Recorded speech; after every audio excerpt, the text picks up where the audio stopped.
when it comes to the imagination and creating the life of your dreams, there's really only two ways to do this. Because the imagination works in the world of pictures. This is day 24 of my 75 Hard Challenge, and I just want to challenge and encourage you as you're doing this mental toughness program to be thinking about the power of visualization, the power of imagination to create your future and pull you into your future. I heard someone recently say that your imagination is like your spiritual womb. And if you want to create the life of your dreams, or create a new life, period, then you have to begin by imagining it. Our imagination is where everything happens. Every idea in existence, everything you see around you started in someone's imagination at some point. If you want to do something new, if you want to become something that you've never been, you have to first imagine this. And the more powerfully you learn to use your imagination, the quicker that journey can be, and the more that transformation can take place.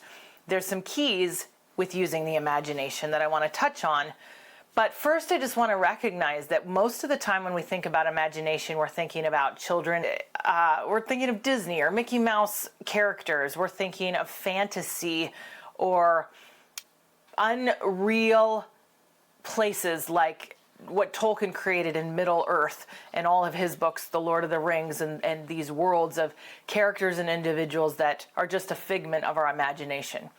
But you use your imagination every day in everything that you do. Just simply going to the grocery store, remembering where you left your car in the parking lot, being able to identify where you forgot your keys in your house, picturing in your mind where that is. And so when it comes to the imagination and creating the life of your dreams, there's really only two ways to do this. Because the imagination works in the world of pictures. So you either literally have to use pictures, whether they are photographed, hand-drawn, black and white representations, paintings, or you have to write it in words to create a picture that captures your mind and where your imagination can expand that concept. If you want to begin to live the life of your dreams, one of the most important things you can do is to begin to imagine. Take time, slow down long enough to imagine that future. And the more clearly you can imagine that, the more real it will be when it comes to pass. The world of generalization doesn't work. Generalized dreams never come to pass. They have to be clear things. And I think often, if you want to conceive a baby, you have to conceive. That baby has to be implanted in a womb to be carried to fruition. Ideas have to be implanted and carried and nurtured in a safe place before they can really be released into the world and the rest of the world can see what you saw. Imagination is not just seeing what isn't yet, but it's also what isn't here now. So it has to do with the kind of space and time continuum, which is really profound. We can imagine things that happened many, many years ago, things that happened last week, and things that are going to happen that we're dreaming into the future. That's all in the realm of imagination. We can also imagine things that are here in this time continuum, but not right where I am. I can think of what my friends are doing at work right now while I'm working here, or what's happening with someone in another location in a hospital or across the world or at an airport or in a disaster or something like that, anywhere in the world in this moment. And so we use our imagination to, in a sense, time travel. We are time traveling every time we access memories and dream of the future with our imagination.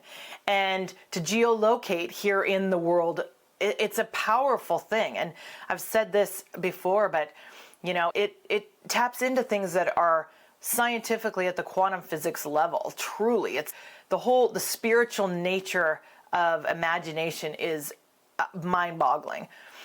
And one of the things that I've really realized is that you have to use pictures to conceptualize things, to get them to implant in your spirit, implant in your heart, in the deep places, because we're not going for ideas. We want to bypass our conscious mind and move things into the deep subconscious places where it's affecting our beliefs and the heart of hearts. You know, it's been said, if you can't see it, you can't achieve it. And it's so true. You can't have a baby by standing next to somebody. You can't get pregnant just standing next to somebody. Pregnancy and babies are conceived in only one true way, by uniting a sperm and an egg for life to take place. Now, we've learned to kind of modify that scientifically, and there's incredible ways we can tap into the creative process with in vitro and things like that. But suffice it to say, it boils down to the sperm and the egg where conception takes place. For an idea to take place in your heart, you need that implantation, which requires pictures. And there's only two ways to do it. It's either true pictures or it's words that create the pictures in your mind. And so what I want to do is give you in the next few videos some of the strategies that I've used to actually pull me into the future that I've wanted to create, and things that other people have done through the years to pull them into the future that they've created so that they can live the life of their dreams. And they're very simple but profound and complex process. Can you have something both simple and profound at the same time? Simple and complicated? Simple, like having a baby.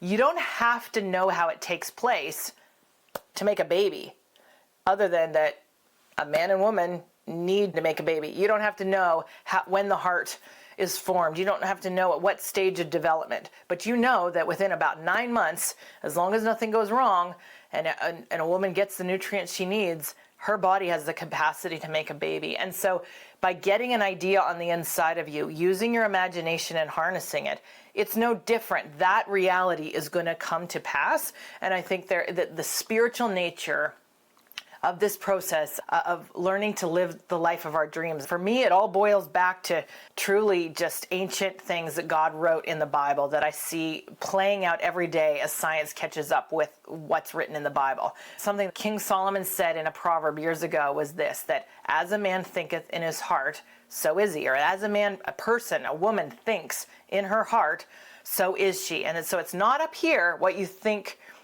about yourself. It's what you truly think about yourself. And that has to do with finances. It has to do with health. It has to do with relationships. And that's where I want to challenge you and encourage you today. So I want to leave you with this. You have the power to conceive your dreams. And you don't have to understand every aspect of it, but you just have to apply a few very basic principles, and you will see your life begin to transform. I'll see you on the next video with some actual practical strategies and ways that you can do this and that I have used in my own life. Don't forget to share this video if it was helpful. That would mean the world to me. And stay tuned, because I'm excited to begin to build some community and opportunities for you to engage on deeper levels in the days ahead. I'll see you on the next one.